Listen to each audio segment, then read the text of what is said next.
Welcome in, ladies and gentlemen. Austin the Stash here. Excited to bring back Mitch Bartholomew, Superintendent of York Public Schools. Mitch, how you doing? I'm doing great. How about you? I'm doing great, and I can imagine kind of a hectic week for you with this announcement that came out on Tuesday. It is hectic, but it's a great week. Yeah, we have the opportunity to educate our community even more than I feel like we do now. About what we feel like our needs are, specifically with York Elementary. We know that's going to take time and effort, but we're not afraid of hard work. Absolutely. And so the big announcement was that the Board of Education unanimously passed a resolution to include a bond project on the November ballot. Now, the thing about this bond project is that looks pretty expensive. Right. I get it. Yep. $39.5 million. And what does that $39.5 million go towards? Right. Great question. So when we started this process, first, the Board of Education has been talking about York Elementary for 5+ years. And when I was lucky enough to have the opportunity to accept the superintendent's job, we immediately had a financial retreat and goal planning strategy retreat. And part of that retreat focused on York Elementary.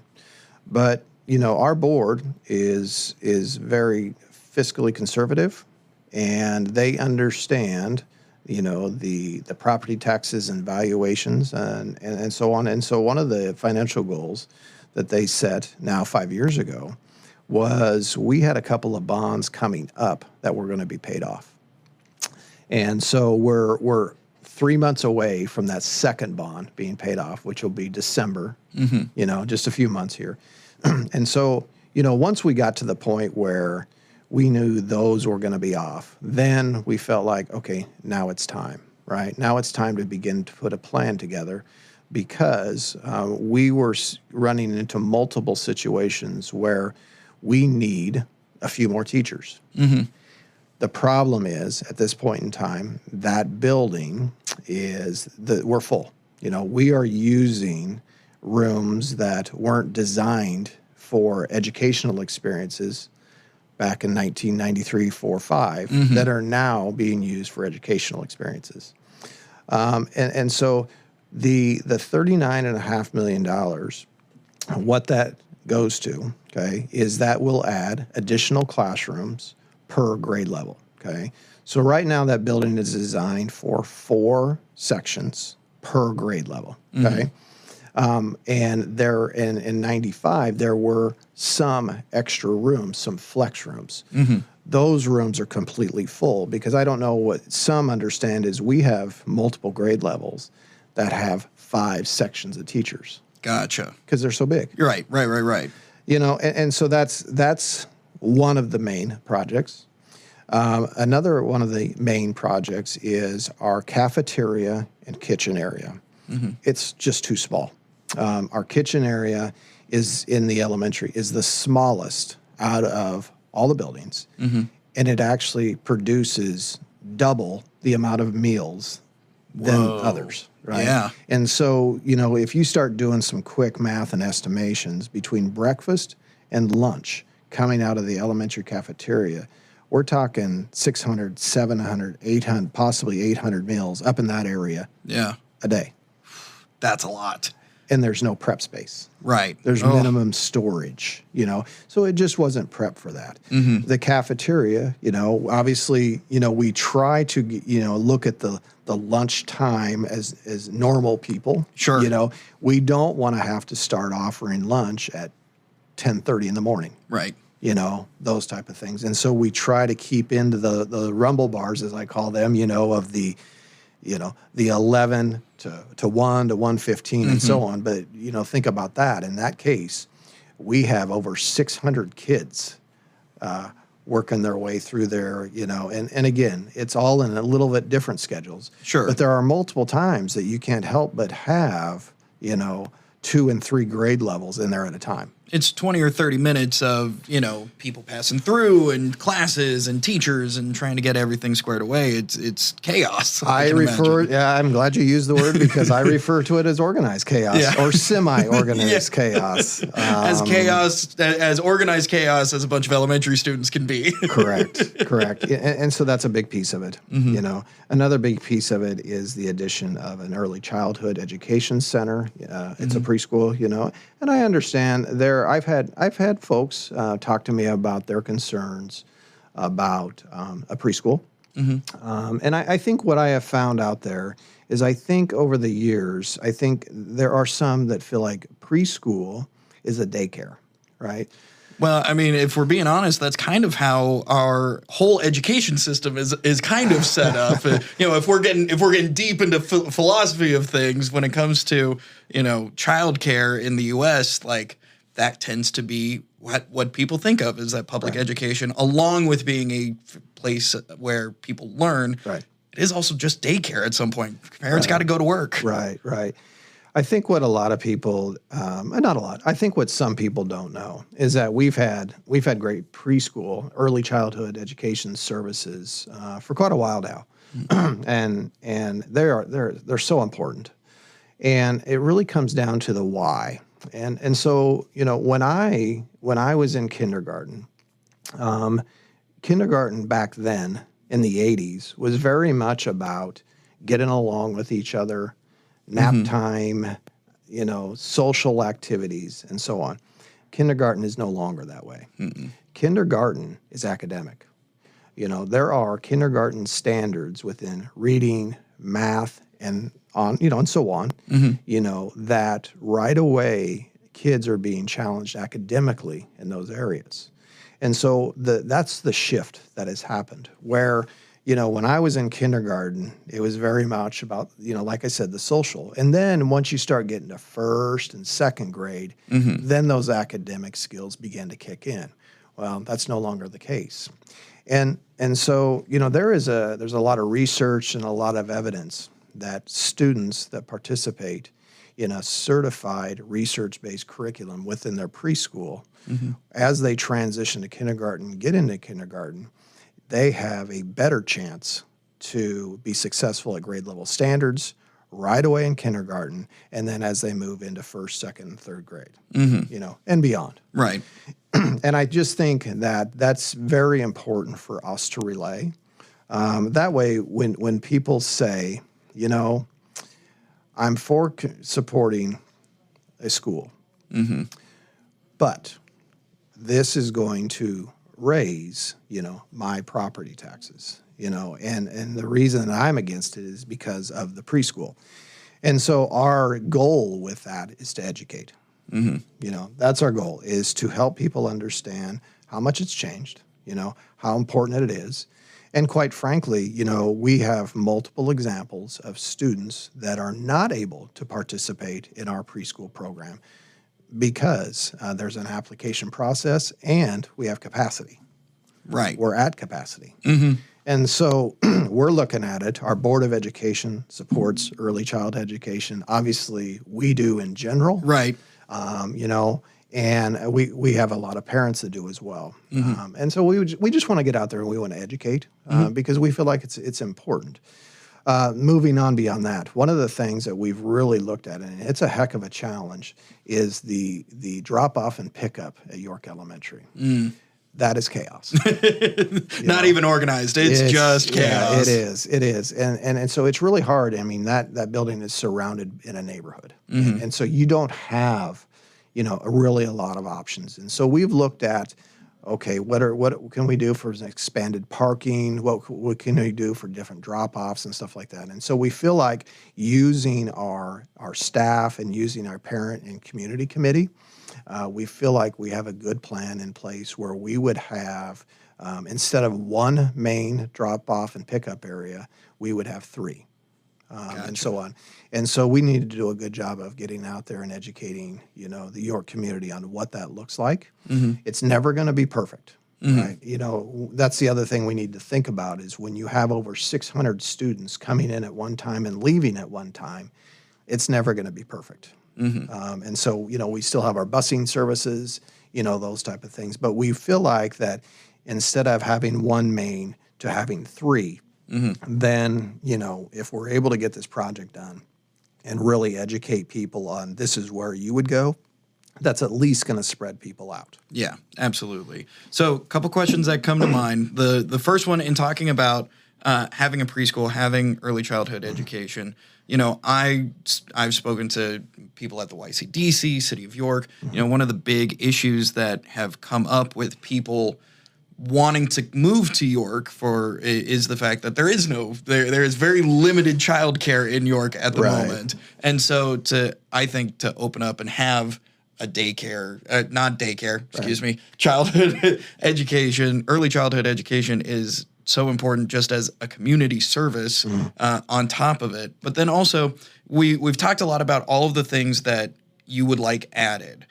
Is this a full-on demolish, rebuild, or is this we're going to add to what's currently existing? It is. We are going to add to what exists and remodel to existing space. Gotcha. So it's not we're bulldozing everything. No. It's just here are the parts that we're going to add in order to expand. Yeah. And I think one of the key topics, I know we'll talk about this quite a bit, is, the York Board of Education, their conversations have really focused on this, is how do we solve our now problems?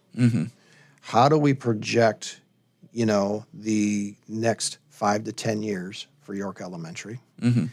Then how do we help whoever's on the board, who's ever the superintendent, in 10 to 15, and so on. And so I think one of the key things to this is understanding that the proposed project that we've been working hard on is it would add 2 classrooms per section, right? So now that's a total of 6. Okay, we're at 4 now. We'd go to 6. The other key thing is built into this is what we're going to call a flex space for each grade level. And so that, as in the plan now, that's an open space. It's about 1,200 square foot. So it's not a huge space. Sure. But it's kind of a commons area for that grade level pod or team, and so there's all kinds of things that teachers can use it for. Let's say that in 15 years, 10 years even, if we continue to see, the growth and so on, right? Whoever is making the decisions at that point in time, we want to make it so they could add a 7th section to each grade level and not have to do a bond. Right. Yeah. Right. And so, we're going to make it. And so realistically, they'd have to frame up a wall and a door and, those type of things. Sure. And there is, another classroom section per grade level. Yeah. That's huge. Yeah.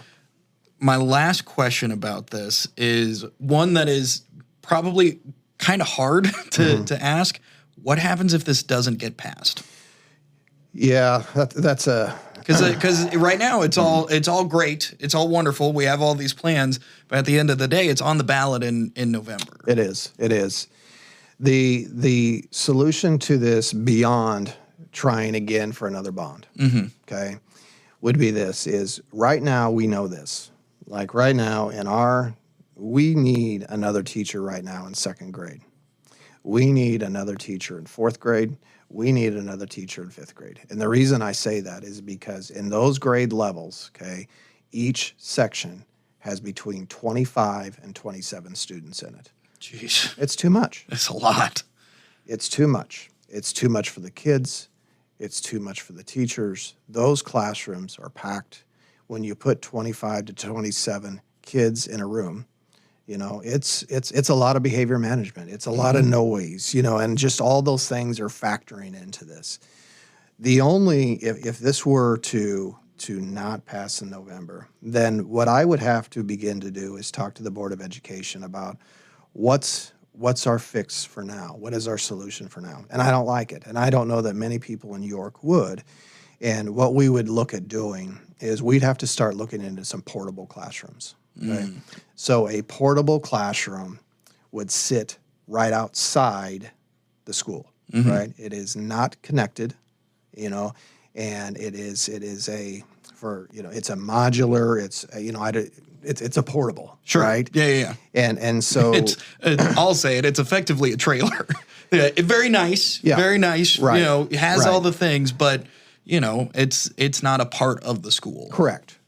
And so it's what I call it's a Band-Aid. And I just can't imagine, and I'll talk about this in multiple meetings. I just can't imagine, think about a kid when they get, hey, we're in, Mrs. Schroeder's class next year, and then they find out that they're going to be in the pod or in the modular, right? Yeah. I just don't like that. Yeah. Our board doesn't like that. Our teachers don't like that. The administration don't like that. And I know multiple parents don't like that. But that's the reality of where we are, because what we can't do is we can't divide our cafeteria up because it's already full, right? We can't divide our gym up because it's full all day. At different times we have 2 different classes in our gym. So we don't have anywhere to go. Our media center. Our media center is not your, let's just say 1980s, 1990s library where kids just go there to check out a book. In the elementary, it's evolved so much. They're in there, and our media specialist, Liz, is teaching kids today technology, coding, for example. I'm in there often, and she's teaching all day. So, that serves itself as a classroom, and so on. And so there are different times we're not proud of it, but we've got to make things work. There are different times that we've had to educate students in a locker room. Man. And it's what you got to do. It is, because the one thing that we're always going to hold true to is we're going to meet kids where they're at. And what I mean by that is we have all kinds of intervention services for reading, for behavior, for whatever it is, right? We have those services. That's what makes York Elementary, I believe, a great school. And in order to have those services to meet kids where they're at and help them through whatever that is, if they're not reading at grade level standards, we have those services, to help them move to grade level standards. And that building, when it was built in 93 and 94, wasn't designed for that. Right. And so on. And so, that's probably the biggest thing that we just need to overemphasize is we're told a lot of times by our parents that they feel like their student received a great education, throughout YPS and specifically in this case, York Elementary. Part of that is because not all kids are the same. Right. Not all kids learn the same. Yeah. And to take, let's just pick on myself, to take a student that, if back when I was in elementary struggled with reading, or with math or whatever it was, and just say, well, Mitch, you just got to sit in that classroom and figure it out. That's wrong. Yeah. That is flat wrong. Absolutely. And so that's obviously some of the point of all this. 100%. So how do people get involved with all of the stuff that goes into it? How do they find out more information? Yeah. What's the best way for people to get that? Yeah, I would say a couple of, an immediate avenue is to go to our website, yorkpublic.org. There is a button or a sticker, right there that will take them to a bond website, right? And it has general information, right? It's impossible for us to cover everything on a website. Sure. Right? And so it has some general information, has your basic principles, and some of the goals to it. One important feature that it does it has a calculator to it. And so what you can do is you can go in there and you can put in your home's value, right? And that's going to give you an estimated, here's what it would cost you on a yearly basis.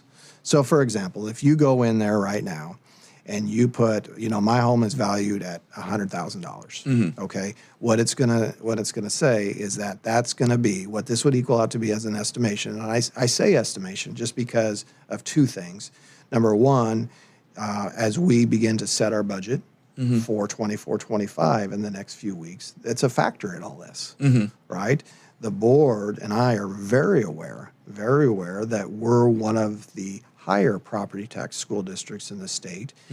And we need to be able to explain why. And really what that comes down to is our valuation base. We have one of the lower valuation bases as our comparables. So as an example, our valuation is 1.3 billion and some change. That's a lot of money. Yeah. Right? Seward, as an example, okay, one of our most comparable schools now is at 2.1 billion. Wow. Right? Goodness. Aurora, just over 2 billion. Man. Right? The most comparable is Centennial. Okay? We have a lot of feedback from folks that, especially with ag land, that have ag land in the Centennial District and the York District. There's a drastic difference, right? Centennial's valuation, okay, is 1.7 billion. Wow. So that's wild. Right. I wouldn't have imagined that. Yeah, and I don't think a lot of people quite grasp that and understand that. But if you think about our school district boundaries, now I'm off a few miles here. Sure. But you can basically go 5 to 6, 7 miles north, south, east, and west, and that's our district boundaries. You know, and I don't, you know, when it comes to talking levy and valuation, you know, every time I do this multiple times a year, more times than not, the eyes begin to gloss over because they don't quite understand, you know, how it all works. But you know, it's a concern for us. Sure. You know, those type of deals. So I would encourage people to check out our website. You know, check out our Facebook page. We'll be releasing social media, you know, there. And also, too, you know, we want to make sure we have a lot of what I refer to as eyeball-to-eyeball conversations, much like this one. Nice. You know, and you know, that way folks can come to the elementary. They will take them through a presentation, you know, of the whys, what are the needs, you know, what are we seeing, and they can ask questions. You know, and then that's an important piece of this because we know not everybody's going to agree with this. We know that. Going into it, nobody ever agrees, you know, to a bond. Right. The idea behind it, though, is at least to educate people to understand, you know, if they go to the polls that day, what they're voting on. For sure. Absolutely. So if you're out in the public, you're listening to this, ask questions. Absolutely. Come on in. You will be more than happy to answer any questions, and more information will come out as it becomes available. You bet. Be sure to follow all of the social medias to stay in the loop on all that. Any final thoughts? I would say I want to give a quick shout out, you know, to our paper and to Melanie Wilkinson.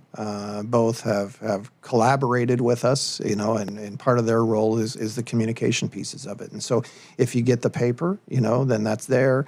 I know if you go to just melaniew.com, you know, on her site, you know, there's some information there. You know, and if you're just not finding it, call us. Absolutely. You know, we'll get it to you. 100%. Mitch Bartholomew, York Public Schools Superintendent, thanks for coming in. Thank you.